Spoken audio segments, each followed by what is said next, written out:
तो कैसे हैं आप सभी लोग। एक बार फिर से स्वागत है आपका हमारे YouTube channel study with Yogesh में। आज आपकी जो क्लास है ये आपकी आनी थी जीएस की क्लास, लेकिन थोड़ा सा तबीयत ख़राब होने की वजह से आपको हल्की क्लास में आज दे रहा हूँ। थोड़ा सा आप लोग एक आध दिन एडजस्ट कर लेना क्योंकि अगर मैं जीएस पढ़ाता, ज्योग्राफी पढ़ाता तो उसमें ज़्यादा एनर्जी चाहिए, यानी ज़्यादा अपने आप में एफर्ट लगाने होते हैं, समझाना होता है, तो बोलना ज़्यादा पड़ता है उसमें। उत्तराखंड करंट जो ये आपकी परीक्षा वाणी की जो क्लास है, पढ़ाना तो मैं नहीं है, आज नहीं तो कल मैं एक दिन इसको और पढ़ाता, मतलब कभी ना कभी पढ़ाता। तो उन दिनों हम लोग जीएस को ज़्यादा फोकस करेंगे, हिंदी को फोकस करेंगे, करंट अफेयर वाले पोर्शन को फोकस करेंगे। थोड़ा सा आपकी क्लास स्किप ना हो, आपका दिन मतलब बिना यूटिलाइज किए निकल जाए, या आप लोग कि मतलब क्लास ना आए, इससे बेहतर है कुछ तो आए, मतलब कुछ ना सही से कुछ तो आए आप लोगों के लिए। इसीलिए मैंने इसको परीक्षा वाणी की क्लास रखी है, ठीक है। तो हम लोगों ने जो चैप्टर 9 शायद 9वें नंबर का हमारा चैप्टर है, 9th या नंबर मुझे लग रहा है कि चैप्टर नंबर 9 हमारा इसमें होगा, 10 है उत्तराखंड सांस्कृतिक तत्व, ठीक है। इसके अंदर हम लोगों ने कहाँ तक देख रहा था, मेले वगैरह देख रहे थे कल लास्ट क्लास में, संगीत कला, नृत्य कला, मेले वगैरह देख रहे थे। अब पेज नंबर 201 के आसपास आप आइए, ठीक है। इसी के तहत एक किसी ने मुझे सजेशन दी थी कि सर परीक्षा वाणी की जो आप क्लास करा रहे हैं, जो अपनी थंबनेल है उसमें चैप्टर का नाम लिख लीजिए, उससे हमें आसानी होगी। देखिए आप सही कह रहे हैं, मैं आपका समर्थन करता हूँ, आसानी होगी, लेकिन थोड़ा सा मेरे लिए उसमें हार्ड मतलब काम ज़्यादा बढ़ जाता है, क्योंकि इसमें तो सेम लिखना है थंबनेल पे, कोई ज़्यादा नहीं, अब करना मुझे ही है वो। तो मैं क्या करता हूँ, चैप्टर क्लास नंबर डाल देता हूँ। आप जो भी क्लास पढ़ते हैं उसके एक आध वीडियो आगे पीछे होगा, ज़्यादा अंतर नहीं होगा, आप सीरीज से पढ़ेंगे तो आपको सही मिल जाएगा, ठीक है। तो देखिए प्रमुख उत्सव और महोत्सव हम लोग आज देखेंगे। पहला दिया है नौठा कौतिक या उत्सव, क्योंकि कौतिक मतलब मेला, ठीक है। देखिए यह गढ़वाल कुमाऊं क्षेत्र का प्रसिद्ध उत्सव मेला है, जो बैसाख के 5वें सोमवार या ज्येष्ठ के प्रथम सोमवार को आयोजित होता है। इसमें एक दूसरे गांव के बीच पत्थरों की वर्षा से पहले कई लोग घायल हो जाते थे और कभी कभी कुछ कौथगेरों की मृत्यु हो जाती थी, परंतु अब ढोल नगाड़ों के साथ सिर्फ प्रतीकात्मक रूप से पत्थरों की इसमें क्या होती है, मतलब वर्षा होती है, मतलब प्रतीकात्मक रूप से ही पत्थरों की वर्षा होती है। तो बगवाल मेले की ही तरह नौठा कौतिक भी अपने आप में क्या है, एक प्रकार का, जिसमें मतलब पत्थरों की वर्षा करते हैं। अब इतना नहीं होता, तो आपको इसको कैसे ध्यान रखना, क्या क्वेश्चन आ सकता है, इनमें से किस एक अन्य मेले में पत्थरों की वर्षा होती है, नौठा कौतिक, ठीक है। नौठा कौतिक मतलब मेला, नौठा कौतिक मेले में ये होता है, ये पॉइंट इसमें ध्यान रखना है। गढ़वाल क्षेत्र के चमोली के आदिबद्री धाम तथा कुमाऊं क्षेत्र के देवीधुरा, पूर्णागिरी और सोमेश्वर के कौतिक विशेष रूप से मनाए जाते हैं। चमोली में आदिबद्री धाम में अब नौठा कौतिक को हिमालय महोत्सव के नाम से भी जाने लगा है, ठीक है। यानी इसी को अपने आप में क्या बोलते हैं, हिमालय महोत्सव। और बेसिकली ये जो है कहाँ मनाया जाता है, चमोली में। चमोली में कहाँ पर, आदिबद्री के पास। कौन सी जगह पर मनाया जाता है, चमोली में आदिबद्री धाम के पास मनाया जाता है, ठीक है, आदि बद्री। अब क्या क्या पॉइंट याद रखने हैं, नौठा कौतिक कहाँ होता है, चमोली के आदिबद्री के पास, और इसके अलावा इस प्रकार का बगवाल है, पूर्णागिरी है, वो भी चलते हैं। साथ ही साथ नौठा कौतिक को इस इलाके में अब क्या कहा जाने लगा है, हिमालय उत्सव महोत्सव कहा जाने लगा है। ये पॉइंट, इतनी पॉइंट याद रखना है, ठीक है। हिमालय महोत्सव, यानी आपको सिर्फ और सिर्फ इतने ही क्या रखने हैं, पॉइंट याद रखने कि हिमालय महोत्सव किसे कहा जाता है, अब नौठा कौतिक कहाँ मनाया जाता है बेसिकली, और कौन से धाम में मनाया जाता है, आदिबद्री में। ये 3 पॉइंट याद रखना। इसके बाद गेंदी का खपकोटी उत्सव, जो कि पौड़ी में मनाया जाता है। कल गेंदी मेला बताया था मैंने आपको। पौड़ी गढ़वाल जिले के समीप कुछ गाँव में बसंत पंचमी से वैसाखी तक चलता है। इस उत्सव की परंपरा पांडवों से जुड़ी है। लोगों का मानना है कि राजा पांडु यहाँ श्राद्ध तर्पण यज्ञ करवाते थे। अब सिर्फ ही इसमें ये याद रखना है कि गेंदी उत्सव कहाँ मनाया जाता है, तो गेंदी का खकोटा गेंदी उत्सव जो मनाया जाता है पौड़ी जिले का है। इतना ही आपको यहाँ पर ध्यान रखना है, बाकी कब मनाया जाता है, क्या मनाया जाता है, तो कुछ भी नहीं पढ़ना है, ठीक है। इसके अलावा परंपरा के अनुसार यहाँ गेंदी यानी मादा गैंडा का खकोट खाल खींचा जाता है। गेंदी को पाने के लिए पांडवों को कई दिन नागमल से युद्ध करना पड़ता है, बाद में अर्जुन। ये सब कहानी है, कहानी को कहानी की तरह ही लेके चलिए, ठीक है। मेले में 5 युवक पांडव बनते हैं। युवक नामगल और युवती नागमती की भूमिका, नागमल और नागमती की भूमिका अदा करती है। ढोल दमाओं की ताल पर लोग रात भर चौफुला और झुमेलो नृत्य करते हैं। इस उत्सव के अंतिम दिन वैसाखी को दिन भर घर घर जाकर पारंपरिक गीत गाए जाते हैं। तो देखो क्या क्या है, जो कहानी है वो तो पढ़ते रहना, पांडव वाली, वो एग्जाम की दृष्टि से उतना इंपॉर्टेंट नहीं है। गेंदी उत्सव कहाँ मनाया जाता है, पौड़ी में, और इस उत्सव के टाइम पे जो नृत्य किया जाता है वो कौन सा, चौफुला और झुमेलो नृत्य। चौफुला, यही पॉइंट याद रखना है, ठीक है, बाद नहीं, चौफुला प्लस झुमेलो नृत्य इसमें क्या होता है, किया जाता है, ठीक है। ये आपको याद रखना है इस वाले पॉइंट से, बाकी कहानियां पढ़ते रहना। इसके बाद आता है आपका सुरखंडा उत्सव। सुरखंडा उत्सव कहाँ मनाया जाता है, टिहरी में। इस वार्षिक उत्सव का आयोजन टिहरी गढ़वाल जिले में सुरखंडा देवी के मंदिर में। तो आपको दोनों चीज़ें पता चल जाएंगी, एक तो सुरखंडा मंदिर कहाँ है, सुरखंडा उत्सव या सुरखंडा मंदिर कहाँ है, ये टिहरी जिले में है, इसको याद रखना। और यहीं पर टिहरी में है तो सुरखंडा मंदिर जहाँ पर है वहीं पर सुरखंडा उत्सव भी मनाया जाएगा, तो ये पॉइंट आपको याद रखना है, ठीक है। इसके बाद आता है शरदोत्सव। शरदोत्सव मतलब शरद ऋतु में जो उत्सव होते हैं। अब ये पेपर में कभी नहीं आएगा आपका शरदोत्सव कहाँ होता है, क्योंकि ये अलग अलग जिलों में सर्दियों में एक प्रकार का एक मेले टाइप के लगते हैं, आप लोगों को पता होगा। तो शरदोत्सव पर्यटकों को आकर्षित करने के लिए अल्मोड़ा, मसूरी, रानीखेत, पिथौरागढ़, चमोली आदि पर्वतीय क्षेत्रों में शरदोत्सव का आयोजन किया जाता है। शरदोत्सव के दौरान पर्यटकों का मनोरंजन करने के साथ साथ उनका स्वास्थ्य वर्धन भी किया जाता है। तो ये नहीं पढ़ना आपको शरदोत्सव, ठीक है। नाम से ही लग रहा हो शरदोत्सव, सर्दियों में होने वाला उत्सव। कहाँ मनाया जाता है, क्या मनाया जाता है, कुछ नहीं पूछेगा पेपर में। इसके बाद ग्रीष्मोत्सव छोड़ दीजिए, आपसे ये ढूंढना पड़ा कि गर्मी में ग्रीष्मोत्सव कहाँ मनाया जाता है, ग्रीष्म ऋतु के टाइम पे कुछ नहीं पूछता इस टाइप का, ठीक है। अल्मोड़ा में राज्य के सांस्कृतिक एवं पर्यटन विभाग द्वारा संयुक्त रूप से किया जाता है, ये कुछ नहीं आता आपका। हिल यात्रा उत्सव, ये मोस्ट इंपोर्टेंट है, ये लोअर पीसीएस वाले भी इसको मतलब मेन सी की दृष्टि से 25 शब्द 50 शब्दों में अपना ध्यान रखना है, ठीक है। हिल यात्रा उत्सव जो है वो अपने आप में किस जिले का है, पिथौरागढ़। बहुत बेसिक चीज़ें हैं और ये अब ये मत समझना कि हम बहुत विद्वान लोग हैं या इस टाइप का। ये बेचारे जो बच्चे हैं अभी पुलिस भर्ती के रिगार्डिंग, जो 22 साल 21 साल के बच्चे हैं जिसका फर्स्ट टाइम है, उनके लिए बहुत बड़ी चीज़ें होती हैं, ठीक है। हिल यात्रा उत्सव कहाँ मनाया जाता है, पिथौरागढ़ में। बेसिक अपना रखना ही रखना है। चरवाहू एवं कृषकों का उत्सव है जो पिथौरागढ़ के सोरो घाटी क्षेत्र में वर्षा ऋतु में धान रोपाई के समय मनाया जाता है।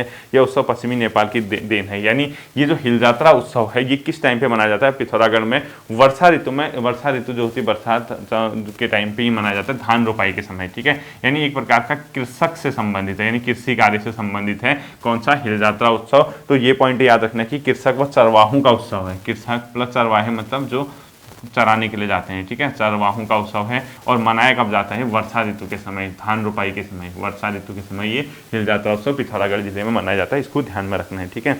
पिथौरागढ़ के कुमोड़, बजेटी व रावल गांव में तथा परिष्कृत रूप से कनालीचिना एवं अस्कोट क्षेत्र में मनाई जाती है। इस उत्सव में चारागाह एवं कृषि कार्यों से संबंधित गतिविधियों वाला स्वांग नृत्य किया जाता है, यही याद रखना है। बाकी कहाँ पिथौरागढ़ जिले के पर्टिकुलर इलाकों के नाम याद नहीं रखने हैं। इसमें कौन सा नृत्य किया जाता है, स्वांग नाम का नृत्य। क्वेश्चन पूछने के तरीके सुनना, कहीं ऐसा न पूछ दे कि स्वांग नृत्य किस उत्सव से संबंधित है, तो हिल यात्रा उत्सव से संबंधित होगा, तो स्वांग नृत्य को आपको ध्यान रखना है। इसके बाद आता है रम्माण उत्सव, चमोली में मोस्ट इंपोर्टेंट है। प्रत्येक वर्ष बैसाख महीने में रम्माण अर्थात रामायण उत्सव का आयोजन चमोली के जोशीमठ ब्लॉक के सलूर, डुंगरा व सेलंग आदि गाँव में किया जाता है। तो रम्माण उत्सव कहाँ का है, रम्माण, ठीक है, ये है चमोली। और चमोली के किस गांव का है ये भी आपको इसमें क्या करना होगा, ध्यान में रखना होगा, ठीक है। ये चमोली के कौन से गांव का है, रम्माण, डुंगरा व सेलंग नाम के गांव में मनाया जाता है।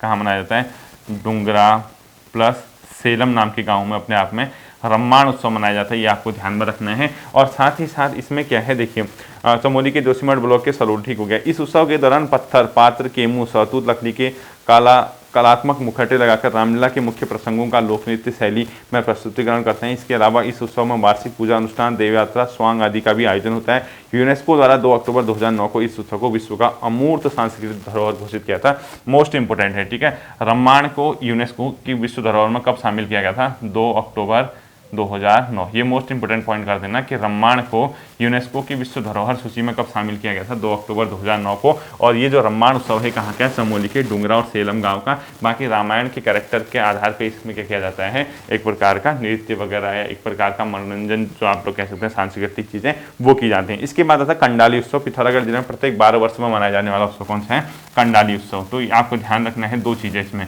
कंडाली में एक तो कितने वर्ष में मनाया जाता है, 12 वर्ष है। दूसरा किस जिले में मनाया जाता है, पिथौरागढ़ में मनाया जाता है ये कंडाली उत्सव, ठीक है। ये दोनों पॉइंट आपको क्या करना है, ध्यान में रखना है। कंडाली कहाँ मनाया जाता है और किस जिले से ही संबंधित है।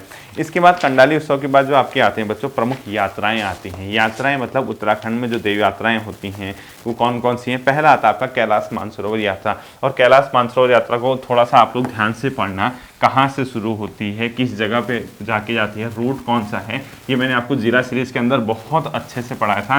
पिथौरागढ़ जिले के अंतिम भाग में आपको ये कैलाश मानसरोवर यात्रा को देखने को मिल सकता है, वहाँ मैंने कहीं ना कहीं इसको बताया होगा आप लोगों को अच्छे से। तो कैलाश मानसरोवर यात्रा के बारे में देखना, प्रतिवर्ष जून के प्रथम सप्ताह से सितंबर के अंतिम सप्ताह तक चलने वाली इस यात्रा का आयोजन भारतीय विदेश मंत्रालय, कुमाऊं मंडल विकास निगम तथा भारत तिब्बत सीमा पुलिस के सहयोग से होता है। यह स्थल चीन के कब्जे में था। प्रत्येक यात्री के लिए वीजा जारी किया जाता है। यानी कैलाश मानसरोवर यात्रा, ठीक है, ये जो किया जाता है, कौन कौन से करेंगे इसको, फॉरेन मिनिस्ट्री, विदेश मंत्रालय, कुमाऊं मंडल विकास निगम, और तीसरा इंडियन तिब्बत बॉर्डर पुलिस यानी ITBP। इनके सहयोग से कैलाश मानसरोवर यात्रा होती है। और ये क्योंकि तिब्बत का इलाका है तो यहाँ पर वीज़ा यानी दूसरे देश में जाने के लिए वीज़ा की ज़रूरत होती है ना, पासपोर्ट वगैरह उसकी ज़रूरत होती है, ये कुछ नहीं पढ़ना है। यह अल्मोड़ा के से कौसानी, बागेश्वर, चौकुड़ी, डिडिहाट होते हुए धारचूला पहुँचते हैं। यानी आपको ये पॉइंट ध्यान रखना है क्योंकि इसका जो रूट है ये पेपर में पूछा जाता है। और जिला सीरीज की 5वें नंबर की वीडियो पिथौरागढ़ जिले में 4th नंबर की जो भी होगी, 5th होगी जहाँ तक मेरे ख्याल है, उसको चेक कर लेना। और आपके पास अगर नोट्स बने हुए हैं उसको एक बार ट्रेस कर लेना, ठीक है। तो देखो कौसानी से कहाँ जाएगी, बागेश्वर से चौकुड़ी से डिडिहाट होते हुए धारचूला पहुंचती है। धारचूला से लगभग 160 किलोमीटर पैदल यात्रा के तहत तवाघाट, मांगटी, गाला, बुंदी, गुंजी, नवीढांग, भारत का अंतिम शिखर स्थल लिपुलेख दर्रा, भारत का अंतिम बिंदु होते हुए तिब्बत में प्रवेश करते हैं। एक बार ये क्वेश्चन पूछा गया था, जो कैलाश मानसरोवर यात्रा है उसके लिए अपने आप में किस दर्रे को पार करना होता है, लिपुलेख दर्रा। और लिपुलेख दर्रा कहाँ है, अपने आप में भारत और तिब्बत की सीमा में है, ठीक है। यानी लिपुलेख दर्रा पिथौरागढ़ और अपने आप में तिब्बत। तो लिपुलेख दर्रे को इसको पार करना होता है कैलाश मानसरोवर यात्रा के लिए। और इसका जो रूट है, आपको रूट आगे का तो नहीं लेकिन धारचूला के बाद का जो रूट है उसको ध्यान रखना है। यानी धारचूला से तवाघाट क्या, मांगटी, गाला, बुंदी, गुंजी, नवीढांग, यानी अंतिम बिंदु जो है, अंतिम शिखर स्थल कैलाश मानसरोवर यात्रा के लिए कौन सा है, नवीढांग। ये अच्छे से ध्यान रखना, ये क्वेश्चन पूछा जाता है। नवीढांग ये अंतिम शिखर स्थल है पिथौरागढ़, मतलब ये क्या कैलाश मानसरोवर जाने के लिए अंतिम शिखर स्थल कौन सा, नवीढांग है। इसके बाद आप लोग कहाँ पहुंच जाओगे, लिपुलेख दर्रे को पार करते हुए कैलाश मानसरोवर, ठीक है।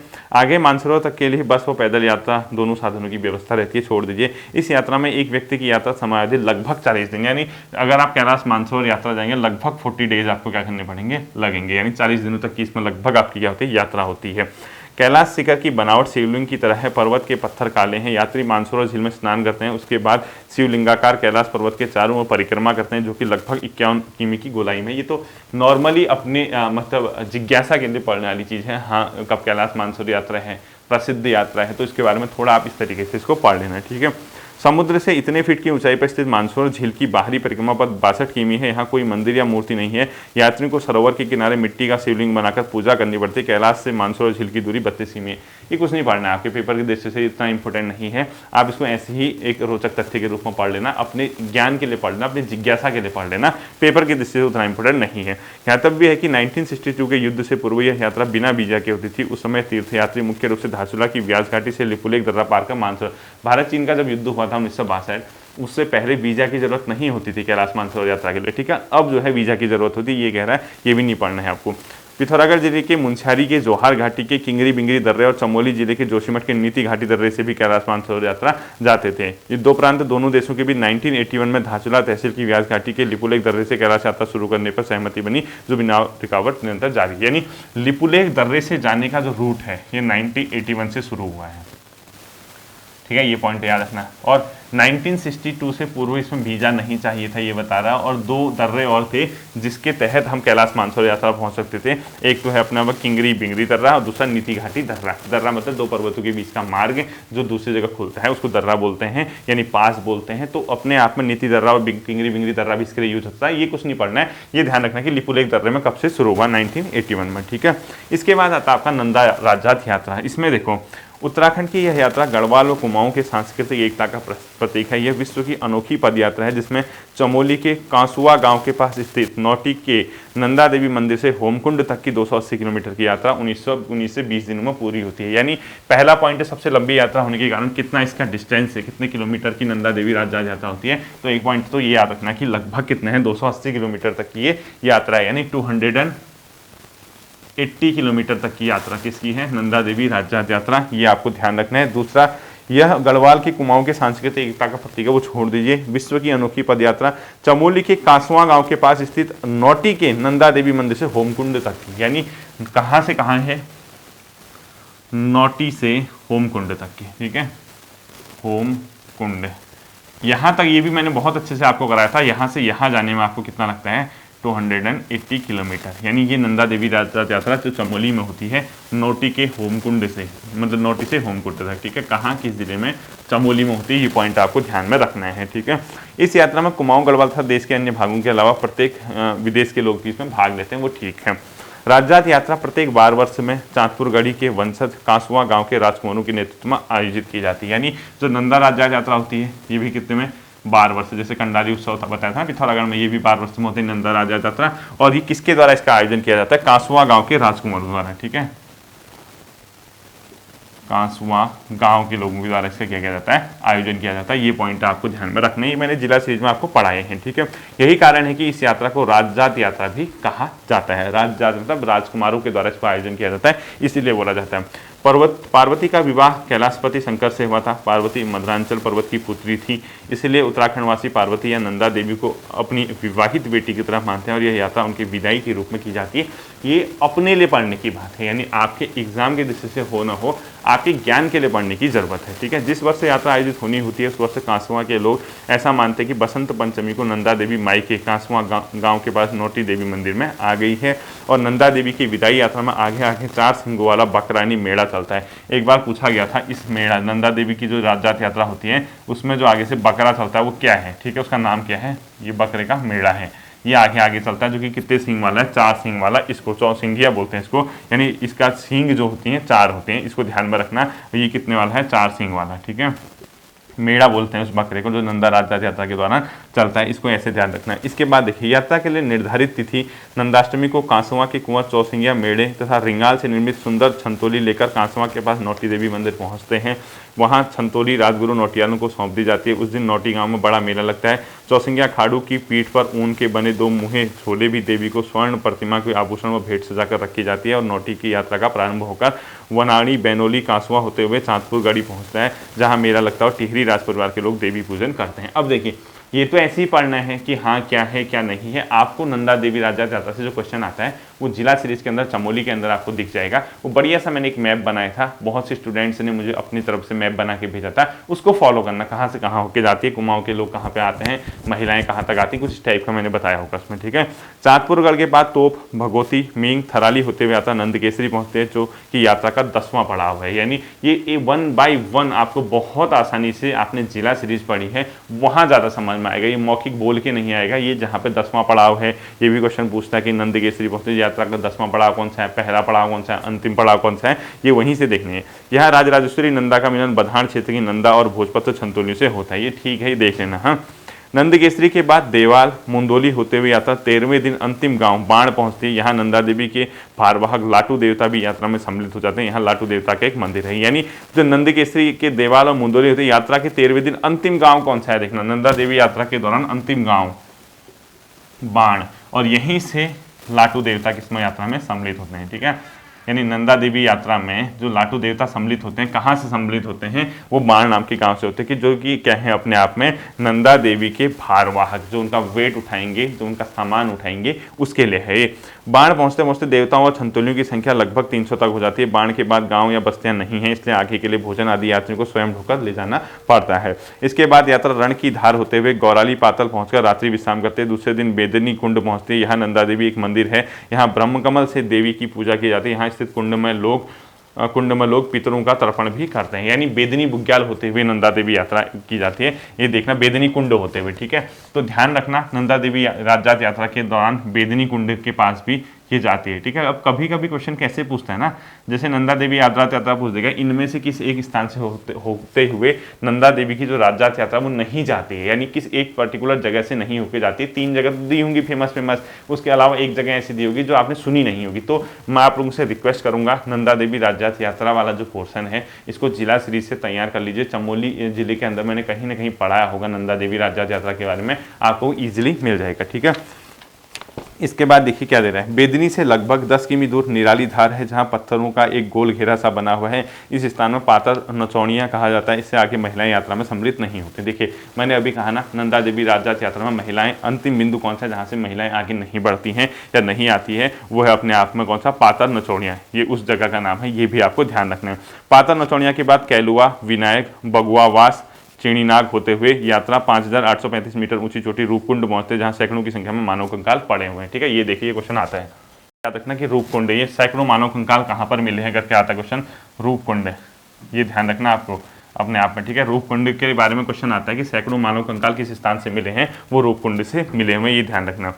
जो इसके बाद अपने आप देते हैं ज्यूरागली दर्रा पार कर यात्रा शिला समुद्र पहुंचते हैं, जो कि 16वां पड़ाव है। यहाँ वायुदाब कम और ठंडी हवाओं से बर्फीले शिखर टूटने का खतरा बना रहता है। हाइट में जैसे जैसे जाओगे, क्योंकि वहाँ पर अब वायुदाब प्रेशर कम है, ये बता रहा है आपको। अभी फिलहाल के लिए इतना नहीं सोचना है कि कहाँ कहाँ जा रही है। इस पूरे से टॉपिक को अच्छे से तैयार करना, यहाँ से 1 नंबर का क्वेश्चन आने की हमेशा संभावना रहती है कि नंदा देवी राजा यात्रा से कोई ना कोई क्वेश्चन आए। आपको क्या क्या आ सकता है, जो ये अपने आप में लाटू देवता है कहाँ से सम्मिलित होते हैं, कहाँ से यात्रा शुरू होती है, कहाँ तक जाती है, कितने किलोमीटर की है, महिलाएं कहाँ तक आती है, इसके अलावा जो भेड़ है उसका नाम क्या है, जो ये सब चीज़ें फैक्ट हैं आपके, ये आते हैं एग्जाम में। और इस चैप्टर को, इस वाले टॉपिक को आप लोगों से मेरी रिक्वेस्ट है कि आप कहाँ से इसको तैयार करना, जिला सीरीज से तैयार करना, ठीक है।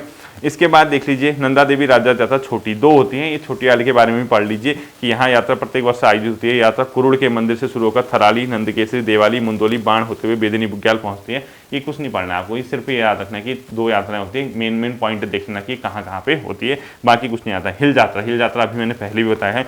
पिथौरागढ़ की सोरघाटी का हिल यात्रा उत्सव मुख्यतः कृषकों तथा पशुपालकों का उत्सव है, जो कि नेपाल की देन है। हिल यात्रा कहाँ मनाया जाता है ये पता होना चाहिए कि पिथौरागढ़ में। और किसका उत्सव है, कृषक लोगों का, और इसके अलावा किसका है, पशुपालकों का। ये ध्यान में रखना, और नेपाल की ये देन है।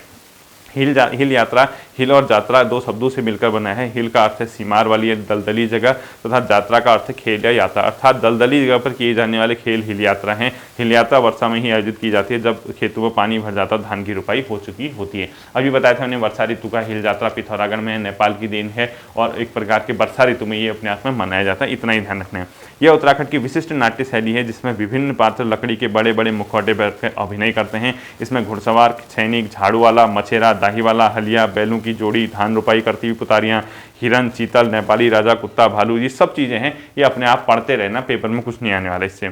इसका आयोजन पिथौरागढ़ की कुमौड़ बजेटी, ये जगह के नाम नहीं पढ़ने, किस जिले में होता है यही क्वेश्चन आएगा, और कुछ नहीं आएगा, ठीक है। इसके बाद आता है आपका खतलिंग रुद्रा देवी यात्रा। ये इंपॉर्टेंट है, ये 5वां धाम यात्रा के नाम से प्रचलित है। उत्तराखंड में कौन सी यात्रा 5वां धाम कहलाती है? 5वां धाम ये कौन सी कहलाती है? खतलिंग, यानी खतलिंग यात्रा जो है अपने आप में 5वां धाम, यानी खतलिंग रुद्रा देवी यात्रा। खतलिंग रुद्रा देवी यात्रा ये क्या कहलाती है? उत्तराखंड का 5वां धाम नाम से इसको जाना जाता है, ये ध्यान रखना। टिहरी जनपद के सीमांत उच्च हिमालयी क्षेत्र में हर वर्ष सितंबर माह में होती है यात्रा। धुत्तू से गंगी, विरोधी, नौमुखी, भूमक, उडियार व रुद्रा गैरू होते हुए खतलिंग ग्लेशियर के नीचे भृगु गंगा के उद्गम तक जाती है। यहाँ गंगी के बाद ढोल, दमाऊ आदि वाद्य ले जाना वर्जित है, ठीक है। अब देखना खतलिंग रुद्रा देवी यात्रा किस जिले की है? टिहरी की। दूसरा पॉइंट है खतलिंग रुद्रा देवी यात्रा जो होती है वो कहाँ तक होती है, अगर आपसे पूछता है, जहाँ पर भृगु गंगा का उद्गम होता है, यानी खतलिंग ग्लेशियर के नीचे भृगु गंगा के उद्गम तक जाती है। यानी कहीं ये कहाँ तक जाती है? खतलिंग भृगु गंगा के उद्गम तक। जहाँ पर ये जाती है वहाँ पर कौन सी नदी का उद्गम होता है? भृगु गंगा का। और यहाँ से ढोल दमाऊ ले जाना क्या है? वर्जित है, नहीं ले जाते। इस पॉइंट को ध्यान रखना।